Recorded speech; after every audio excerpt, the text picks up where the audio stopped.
So I, from a personal level, check in with my clients often and with my staff. So what we do is we have a morning check-in and we have an closing off of the day check-in. And what we do with those check-ins is everyone has an opportunity to share how they're feeling.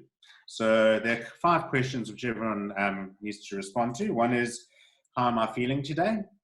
The second one is, what are my personal priorities for the day? So whether it be getting through the ironing, cleaning the kitchen, getting some exercise in, doing a yoga, that would be a personal priority for the day. What are my work priorities for the day? And what I need to do to succeed. So for example, one of the things that I would share is that I am switching off my WhatsApp for various periods during the day so that I can concentrate on my work. I need to do that in order to succeed in reaching my goals today. And then the last thing are, what are my goals for the day? So that's a 15-minute check-in that we do every single day. And part of the rules around that is that everyone has to have their camera on. Everyone comes dressed up, and we have we joke about it. We talk about smart casual, where it's smart at the top and casual on the bottom.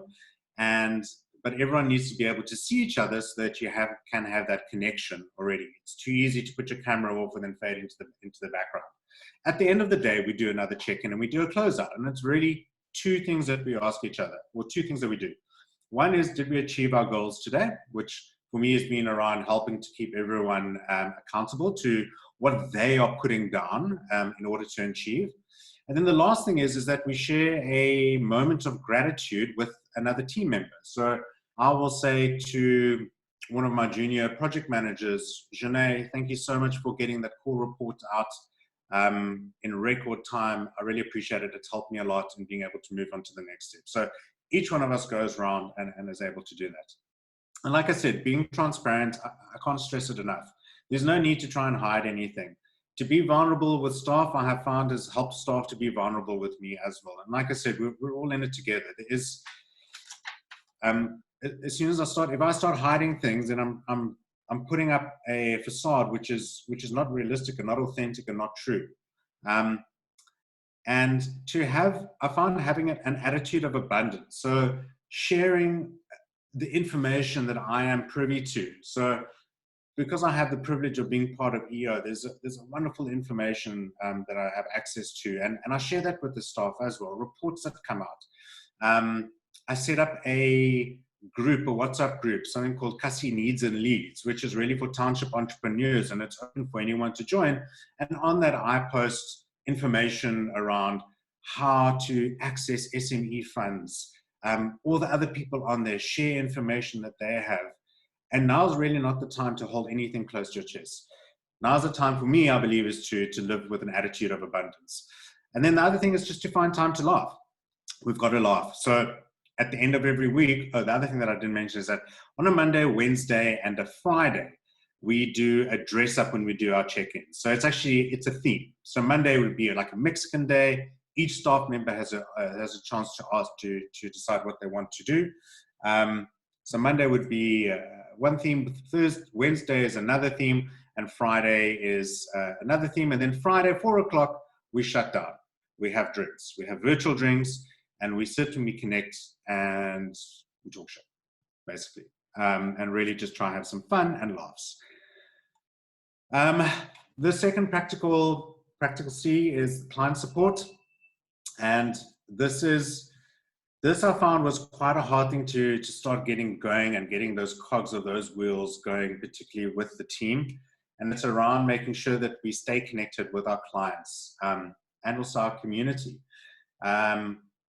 It's so easy just to send an email or to do a conference call like this with your videos off. I've implemented rules where we have to have videos on so that we can connect, to contact clients daily. But not only from a client perspective, for me, it's been important to make sure that I check in with my staff too, literally weekly. And a great thing what's helped me a lot is also when we do those check-ins, sometimes a staff member will be look very disillusioned. I can tell that they've got really low energy, and it's a great opportunity for me to call them afterwards and ask, listen, how are you doing? What's going on? Speak to me, tell me kind of what you're having difficulty with or what your challenges are. And sometimes it's a work thing, sometimes it's a personal thing. And this is what's important. This is what's been important for me to realize, is that it's not the same work environment. There's family influence. There's a lot more that's from a psychological point of view that's influencing my staff today than it did when we were in an office. We're in a very much in a contained environment. Now we're living in my staff are in a family environment where there's homeschooling, there's family duties which are required, there's distractions, etc. So it's not as cut as dry as it used to be. I implore my staff to continue to, love your clients as like you've never before. So, which brings me to the part of being focused. And it came from me too, where I was starting to look for new opportunities immediately under COVID, under this pandemic and under the shutdown, where what I should have been doing, which I'm only doing now, is that I should have just stayed focused on my clients and work with my team to stay focused on my clients.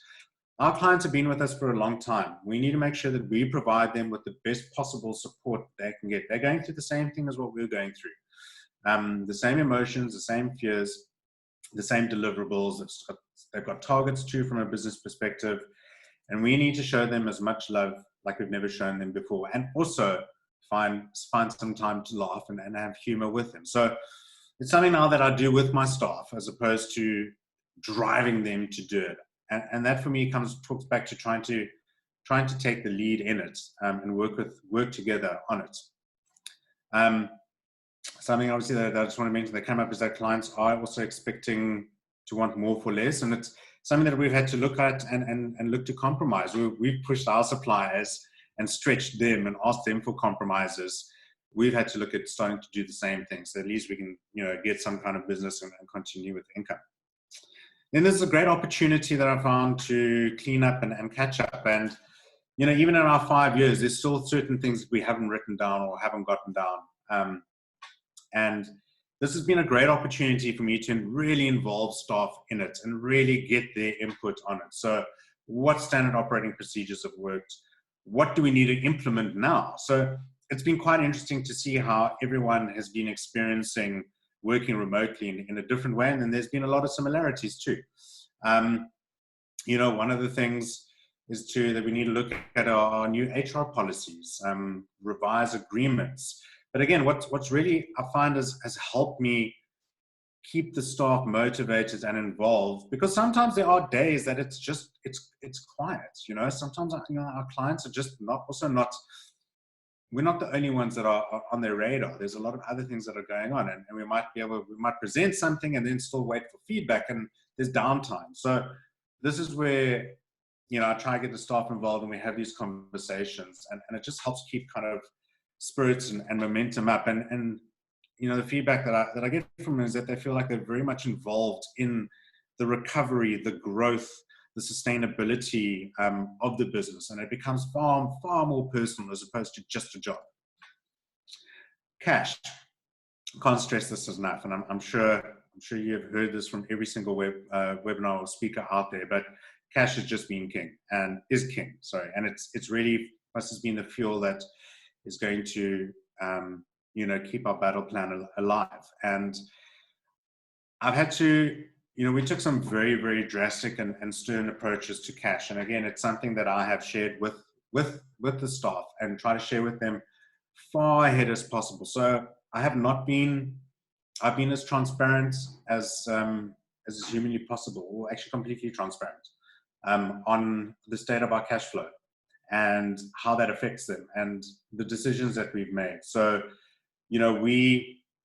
we decided, we reached out to, one of the things was obviously our rent. We reached out to our landlord to try and to discuss some rental options, but we took the stance where we weren't going to pay rent for the first month until we can come to some kind of affordable option. And even then, depending on how we go down, rent is going to be a problem for us. And it's been a difficult choice to make to a degree, because, our landlords also have obligations. But for me, it's always been again, I've been also totally transparent with our suppliers and our creditors to explain to them where my head is at and with the approach that I'm taking too. So for me, it's staff is number one. Without staff as well, and without that resource, one actually can't, I know that I won't be able to start my business either. So for me, staff retention and making sure staff are in the right place, in the right headspace, and that they're being paid is my number one priority. You know, I've shared with them all the various relief funds that I've applied to. I keep them updated on those relief funds that we've applied to. I've told them around how we haven't paid rent, how we're not, the tax relief that we're taking advantage of around PAY, that I've applied for TERS for them on their behalf, that we've applied for the SA, the fund through the Solidarity Fund through the banks. I keep them updated on what's happening. I also push them really hard to make sure that everything that we're doing, we are cutting costs in every, and this is literally on a weekly basis. And I do, and I try and I explain to them on what a critical part of the practical 5 C's that we're putting in place and that we're utilizing, it is to the survival of the business. And I must be honest, they hold me accountable to it as well. And for me, it's a beautiful thing in that sense, that that's for me starts showing that this is a joint effort, and everyone is invested in it. And then lastly, being calm and considerate. So in the beginning, we didn't really have too much discipline because everything was just chaotic. Having discipline set in equals focus. And discipline, what I mean by that is finding a rhythm. And finding a rhythm in the business was quite difficult at first, but that rhythm consists of Monday, every morning is a check-in. Every Monday is a status meeting. Every Wednesday is a financial status meeting. Every Thursday is a client meeting. At the end of every day, there are check-ins. Friday, there's virtual drinks. Every one of these meetings and everything that we do has an agenda and has outputs and actionable points. And that is a rhythm. And in that rhythm gives stability and provides calmness. And out of all of that, making sure that, you know, there are priorities which are communicated and are scheduled, which then creates that alignment. And what's been really important for us across the board has also been data. So data on what's happening in the market, how our clients are feeling. Me personally, data on my staff, which is really information on how they're feeling, where they're at, making sure I do those check-ins, which then influences and gives me that foresight in order to be able to plan ahead, take the necessary action right now, look for those opportunities. But what I wanted to show you quickly is just a quick video. It's about 2 minutes long. I think it's just it's a beautiful way. One of the biggest things which has helped the staff and help my business holistically has been getting into a rhythm and like religiously sticking to that rhythm no matter what.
Yeah, so hopefully that kind of demonstrates actually how beautiful it is when everything is in a rhythm. And like I said, I found this has really given us stability. It's given us productivity.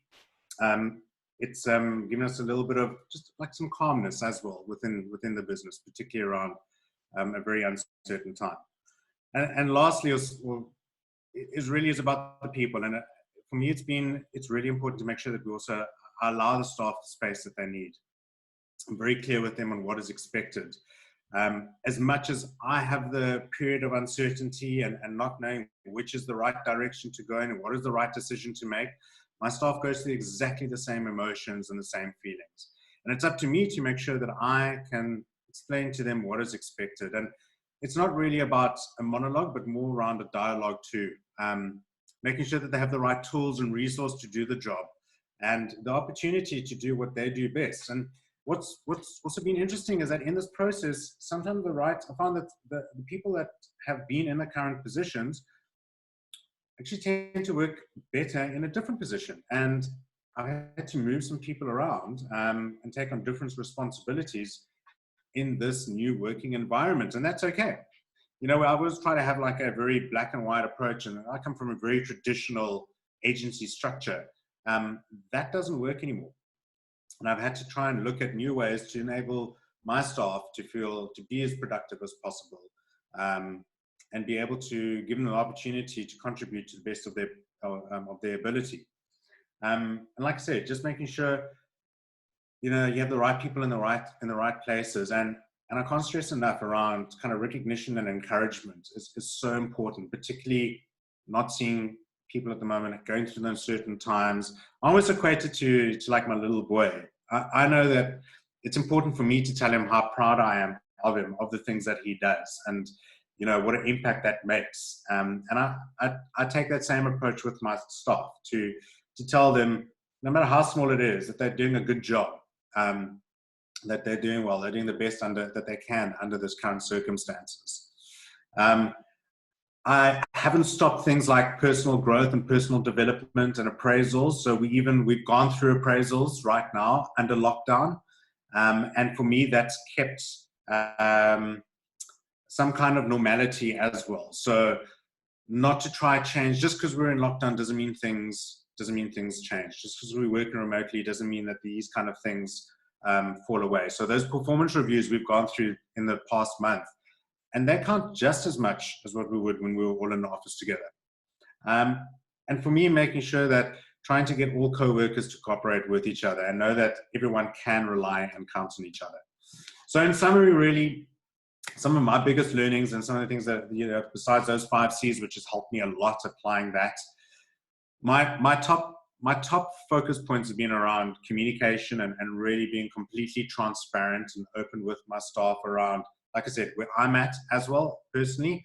And I found kind of being vulnerable in that respect also I've had a much bigger buy-in from the staff, and also my own personal support from the staff, and has allowed them to be vulnerable and open to taking action. Sometimes it's not always the right action, but as long as it's action needs to be taken. The worst thing that I found that I can do is procrastinate or not take any action out of fear.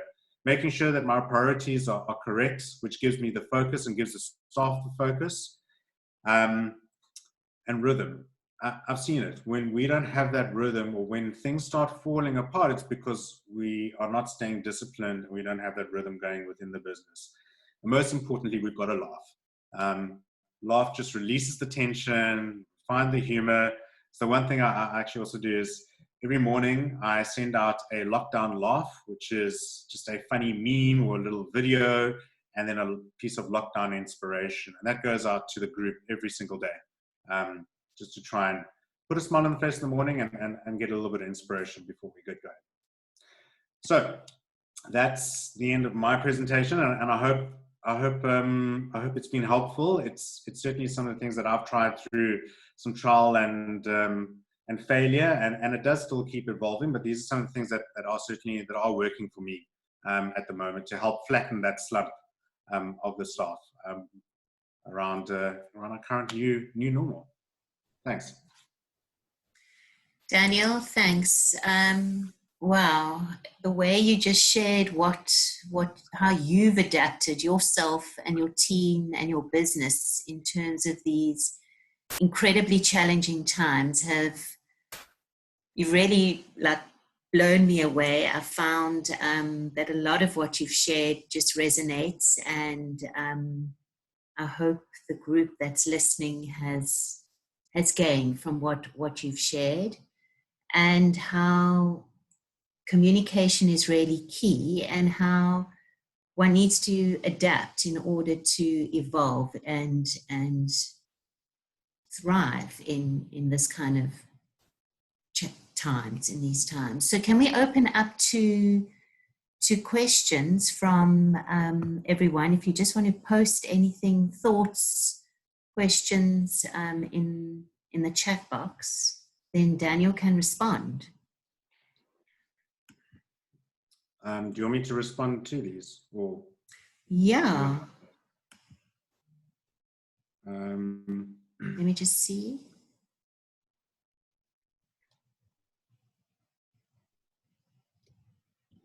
I had a question here around the 5 check-in questions. So what we do is we ask, how am I feeling? What are my personal priorities for the day? What are my work priorities for the day? And to succeed, I need to. And then what are my goals for the day? And then at the end of the day, we close out with, did I achieve my goals? And a word of gratitude to a staff member.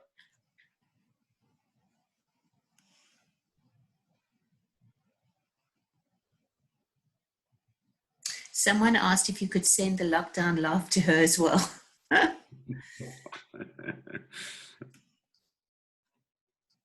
There's lots of those. Quite funny. Yeah. Any questions?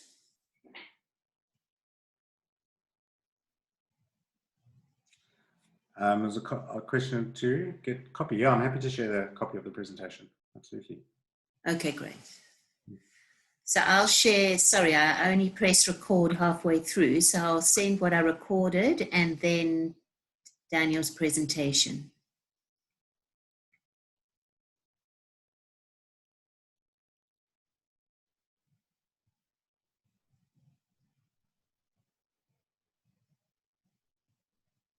Okay.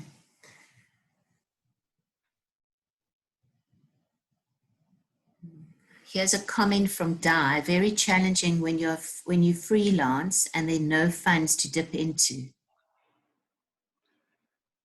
Yeah, it's incredibly tough. I think you know, we've got a lot of freelancers as well that we work with, and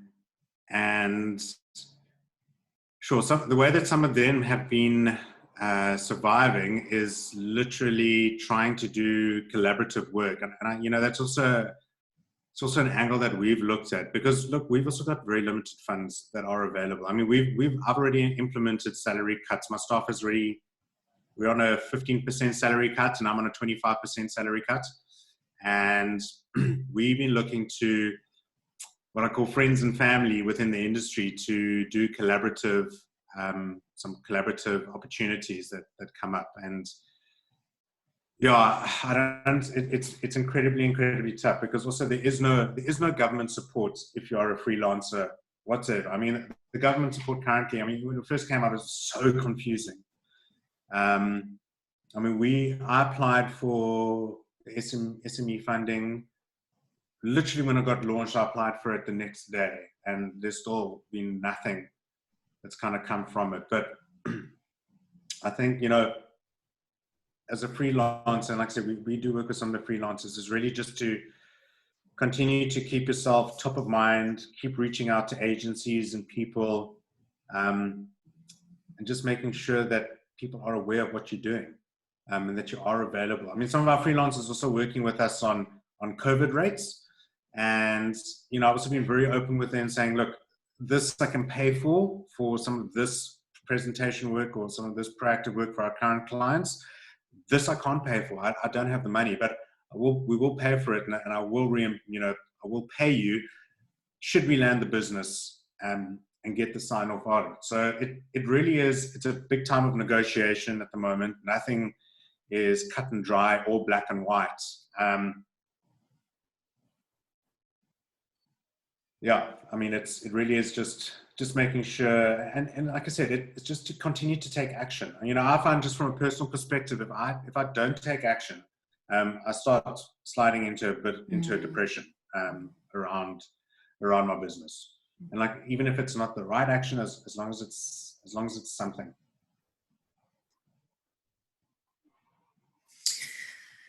Okay, great. Daniel, thanks so much. I think we'll end it there. Really appreciate your time. Thanks everybody for joining us. Cool. Thanks.